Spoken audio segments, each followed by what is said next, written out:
Hello everyone, I'm Kevin, otherwise known as Forum BX257, here to bring you another 1980s G.I. Joe tour review.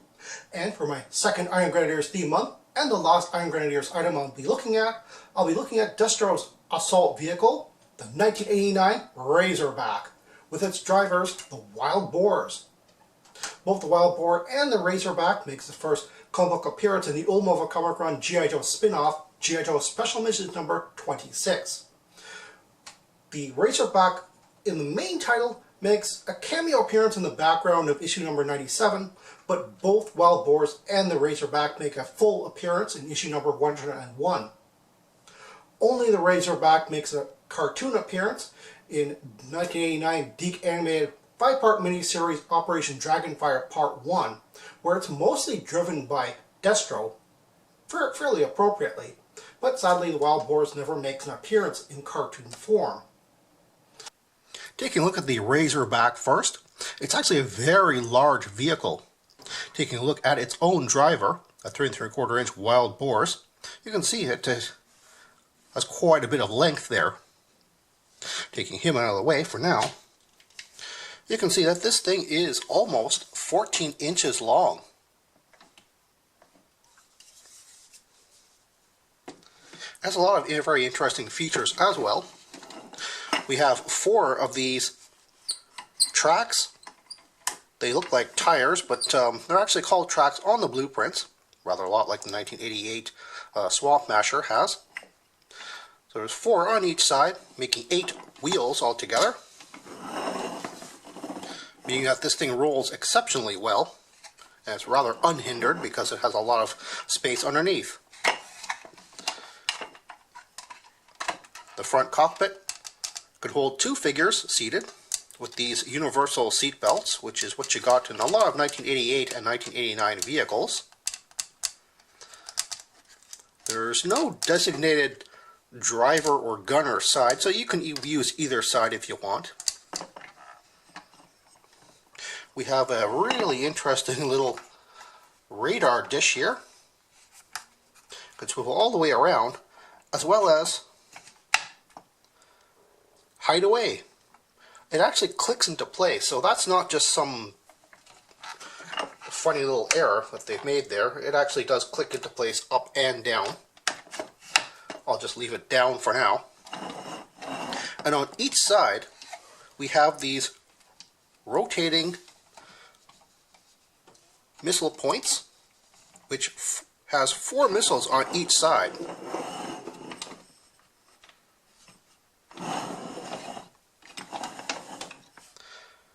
The missiles are fairly interesting looking. They're very skinny. They're made of a kind of a bronze metallic plastic. I'm not sure if these will succumb to gold plastic syndrome, in other words being very brittle and easily snapped, but these seem fairly flexible, so I wouldn't worry about that. It's actually kind of interesting that they have little holes on the front fins, making it fairly easy just to string up a little bit of fishing wire and simulate these things firing off if you want to. On the back, we have another rather large antenna. It's on the same side as the other antenna sort of radar dish thing on the side there, making this slightly asymmetrical because of that.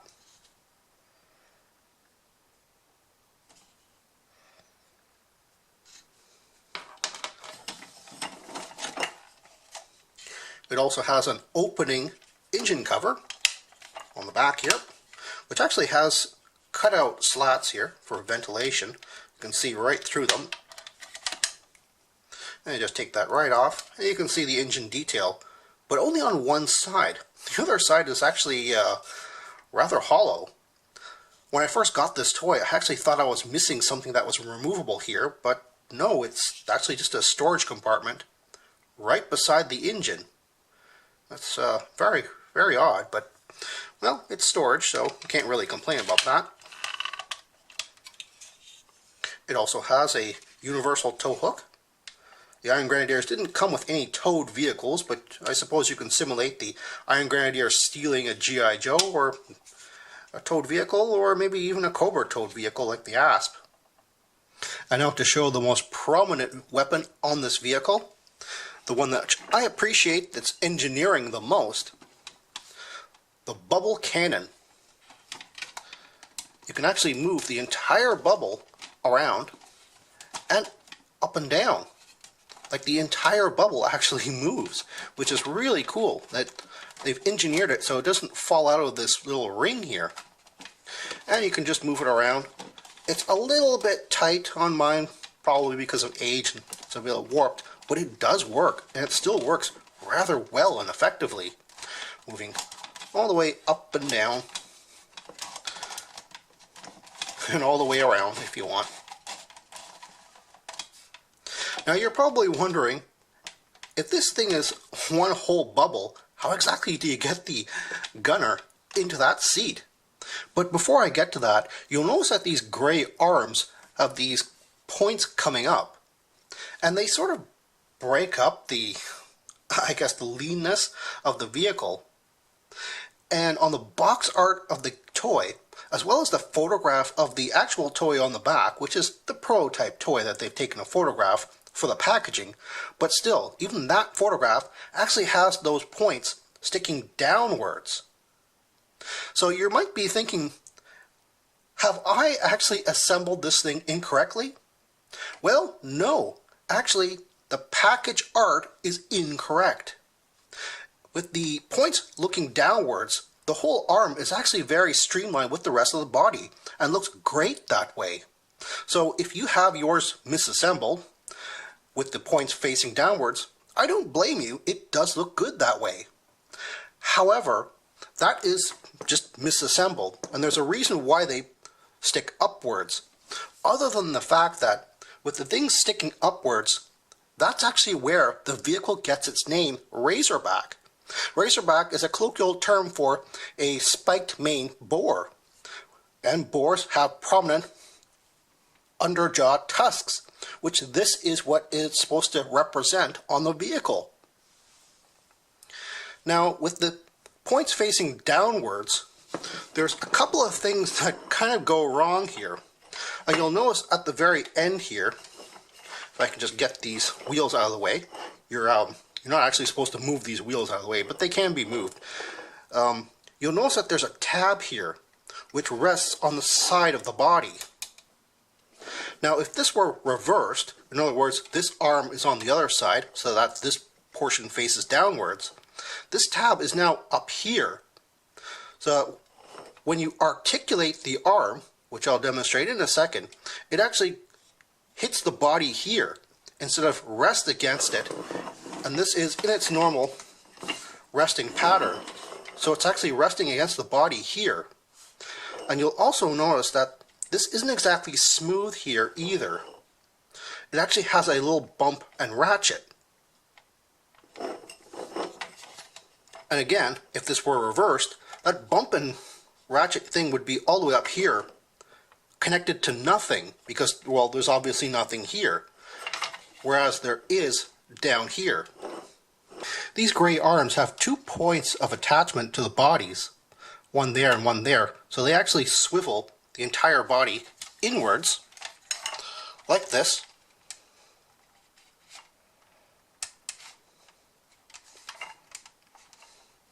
And the front wheels actually move forward to be in line with the back wheels. The back wheels, even though they do have a point of articulation, are not supposed to move. So with the front wheels swivel forward,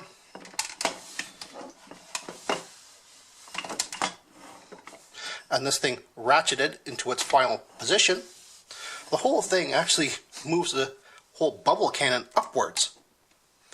Now you can still use this as a point of articulation, moving this thing around the way you want it to, up and down, so that you have far more height, and you can have the vehicle behind some cover, firing safely over that, if you want to.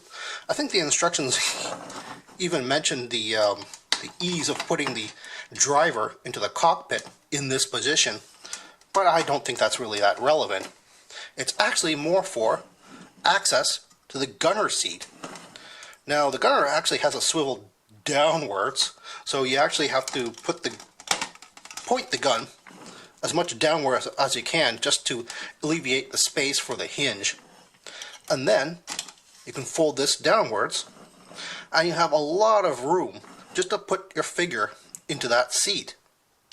Now again, if you had the arms in the correct position pointing downwards, you could articulate it a little bit, but not quite as much as this to give the seat as much clearance as it really needs for you to get a figure into there.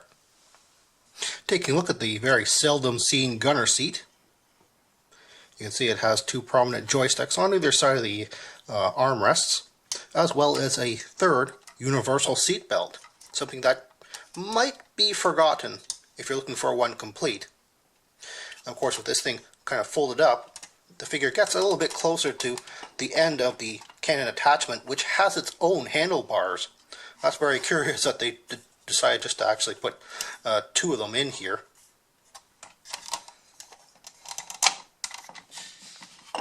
Now I'll have to be perfectly honest with you and say that the Razorback is not my favorite new Iron Grenadiers vehicle in my collection. While I do appreciate the amount of features which work well, and the engineering it took to get those features to work, there's just a few things that really nag on me, like the amount of glass showing for the vehicle, the really awkward shape that the vehicle has overall, and of course the pumpkin orange that this thing was molded in. These things are just things that really pop out at you at first before you get your hands on the toy. So while experience has actually told me that this is a really great toy, it doesn't really make for a good display sometimes, despite the fact that I can actually load this thing up with a lot of figures. On the back it has 4 foot pegs, which is something that the 1988 Demon did not have. It just didn't have the capacity to hold so many figures the way the Razorback does. And while the Razorback and the Demon share a lot of similar features, they both have missiles and cannons and the ability to elevate, the Demon also had the ability to dock Destro's despoiler on top of it, whereas this elevation only serves for more elevation for the bubble cannon and access to the bubble itself for the gunner. Still, it's a great toy, and I can see why so many people really like this thing. It just has so many fun little features on it. If you're looking for a Razorback on the aftermarket, they're actually fairly common to find, almost intact. There's really only one thing that you really have to look out for, despite the fact that it comes with a lot of rather smallish removable parts, like the rear engine cover, the 8 missiles, 3 seat belts, and of course this very large antenna. Now normally it's the antenna, which is fairly hard to find on the vehicles. They usually just pop out or crack off. But in this case, the antenna for the Razorback is actually very sturdy, so I wouldn't really have to worry about that too often. And if you do have one which is missing one, these will often pop up on the aftermarket just by themselves as a single part. You'll also notice that the missile, I guess, point arms actually pop off fairly easily themselves. So this might be something that you might have to look out for as a single part. But like I said, there's really only one part which is almost always curiously missing from a lot of the Razorback examples, and it isn't really something that you might think about. It's the bumper. For some strange reason, despite the fact that this thing has 3 attachment points, that's all it takes to remove the bumper. It's just a little upward movement, which is a fairly common thing if you're bumping this thing into a walls. Of course, this thing is going to just pop right off. The Wild Boar driver has 2 accessories. The first is his removable helmet, which is attached to his forearm by this standard 3-inch G.I. Joe hose. Taking a look at his helmet a little bit more carefully, you can see that it almost has a plated look. It's very angular with those little plates, and they seem to be riveted on. It's a very interesting design there. You'll also notice that he has what looks like sculpted on goggles, but they can't be because the figure already has that. And on top of that, even if you put the figure's helmet as far forward as you can, it doesn't quite cover up his eyes anyway. So I don't think that that's what this is supposed to be. I think that this was supposed to be molded a little bit more forward, like the bill of a cap. Unfortunately, it's just molded down straight there, so it just kind of looks like it covers up his eyes. The figure also has a lot of interesting sculpting on it, which is rather unfortunately not picked out in paint. And the colors that they've chosen for the plastic, the sort of tomato red and the black, really washes out a lot of that detail, which is rather unfortunate. He has padding on his upper arm here. He has padding on the side of his legs, as well as on the front of the boots here. There's a lot of rather cool strapping harnessing going on all over his chest, but it's really hard to see because it's all just black. As a matter of fact, it's actually mirrored from his belt here with this kind of, I guess, O-ring holding it all together. And there's actually that O-ring right there, but it's really hard to see. One thing that they did pick out in paint, however, is this little tech detail on his right arm, which I always thought was a little bit strange because you'll notice that the peg for the wire, which goes up to his helmet, is on his left arm, which doesn't have any other detail at all. So I'm not really sure now what that wire was supposed to be for. I mean, it goes from his helmet, like some type of, I don't know, maybe some type of visual readout, to go to his left arm, which is hooked up to nothing. Well, I suppose you can just make up whatever you want for that.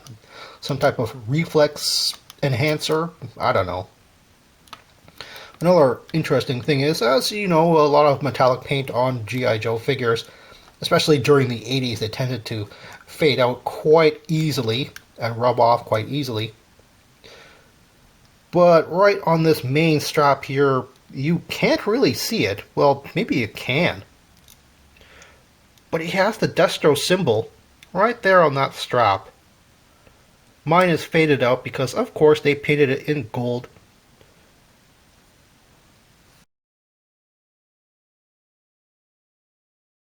One unfortunate variation to the Wild Boars figure, and I do say unfortunate because it fixes something which wasn't necessarily a bad thing to begin with, but some versions of the figure do not come with the 3-inch G.I. Joe standard hose, but actually a 6-inch version. Now, I believe that that was changed later on in production just because, like, when you move the arms around and stuff like that, it might just pop out because it's a little bit short. And this thing might just kind of strain on that. It might strain it enough to break the pegs, either on the arm or the helmet. I don't really know, but here you can see what a 6-inch wire actually looks like. And as you can see, that is way too much. Despite the fact that the Razorback vehicle that he pilots has very non-traditional Iron Grenadiers colors, the figure actually does. Even though this is more of a tomato red, it's still more of an acceptable color than the pumpkin orange that the vehicle had. Just comparing them to the Iron Grenadiers standard soldier here, and even to the previous tank driver, the Ferret, you can see that they actually go all fairly well together. But one interesting experiment that I'd like to try is comparing him to the Annihilator. Now, the Annihilator has orange and purple, which I think actually goes very much well with the Razorback rather than the pilot that it's designed for. So one thing that I'd like to try is to swap their roles. And here is Wild Boars with the Annihilator's backpack. And to be honest, he looks more like a evolution of the Iron Grenadiers Trooper than the Annihilator certainly did. If that's what the whole Destro's Elite Trooper subtitle is supposed to imply. The color scheme just looks quite a bit better on this guy. And here's Annihilators driving a Razorback. And you can see how the purple actually pops very well with the pumpkin orange of the Razorback's cockpit. Like I said, it's almost like these two are switched.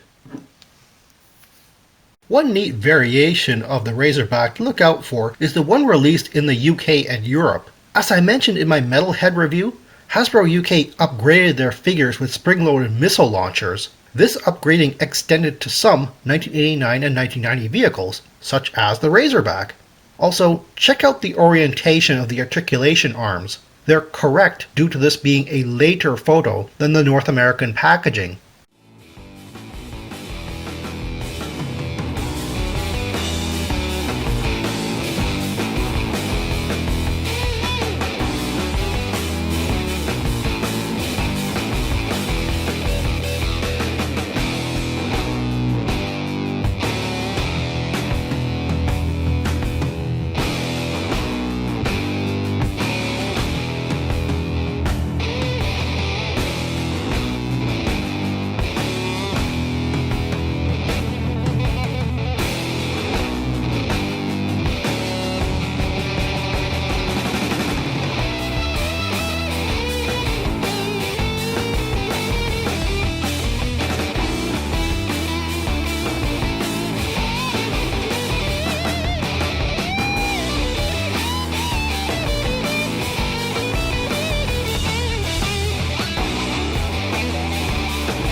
One very interesting thing to note is that last year I actually ran a poll because this would be really the only Iron Grenadiers vehicle I wanted to buy for this year.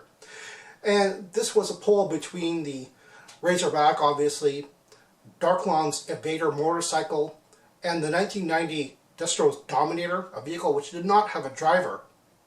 And while the Destro Dominator didn't really have a lot of votes, it was actually pretty close between the Razorback and Darklon's Evader. Well, that's all the time I have right now. Please check out my Facebook page for more information and behind-the-scenes photos for these reviews. Thank you for watching this video, and stay tuned for next time to see another 1980s G.I. Joe toy review. See you then!